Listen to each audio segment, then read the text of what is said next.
Ce tome 3, Les Condamnés de l'Empire, nouvelle graphique, comics comme vous voulez, de Warhammer Battle Fantasy, sorti en 2009, est une tuerie.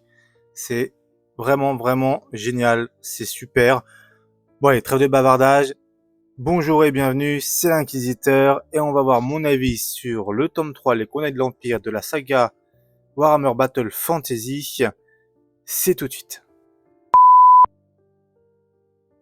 Bon, on retrouve toujours Dan Abnett et Ellington au scénario, et on a Ekedal qui est crédité, même je pense qu'il a fait que quelques planches parce qu'il a un style particulier, et on trouve Harding, voilà, sur le reste du dessin. Alors c'est un dessin différent, c'était un coloriste aussi, je crois qu'il est différent, c'est Felipe Martinez, je crois. De toute manière, vous avez dû avoir un petit encart là où il y a marqué, il y a les crédits. Et visuellement parlant, moi je préfère à ce qu'on a eu là dans les deux derniers tomes. Donc c'était déjà sympa, mais là vraiment c'est un style qui me parle plus. Alors, c'est un style un peu plus récent, je sais pas. Après on verra par exemple, il y a aussi d'autres titres dans cette saga de Warhammer Battle qui ont des styles différents au niveau graphisme. Celui-ci me convient particulièrement. Il, euh, il met bien en évidence l'ambiance, l'atmosphère. Donc vraiment cool. Donc voilà, visuellement parlant, moi je trouve c'est peut-être le plus réussi des trois, en tout cas qu'on a déjà vu ensemble. Au niveau de l'histoire, c'est peut-être pour ça là que je suis super content. Bon, on parle d'un inquisiteur, donc forcément, ma petite sensibilité résonne, est en résonance justement avec ce tome. Mais c'est pas que ça. On a un travail de l'atmosphère, en termes de la narration. C'est l'histoire en gros, elle est assez basique comme toutes les histoires souvent qu'on retrouve sur des trucs en un ou deux tomes. Quoique, quoique. Mais c'est bien raconté, c'est bien mis en scène, c'est surtout ça en fait qui est très important. Donc je vais pas dire une masterclass, mais dans ce qu'on nous a pondu jusqu'à là, dans les comics 40 000 et donc les comics Warhammer, ouais, si carrément, c'est le meilleur tome que j'ai lu jusqu'à là.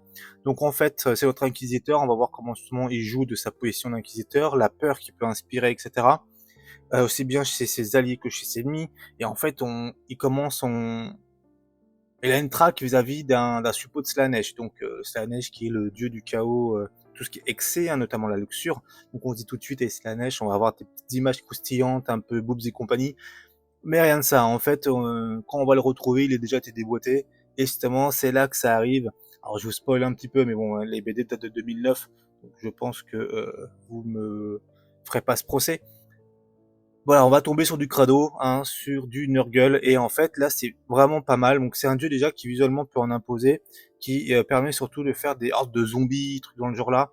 Donc on se retrouve voilà avec un inquisiteur qui doit se démerder tout seul, avec des hordes de gens qui ont fait ça volontairement d'ailleurs.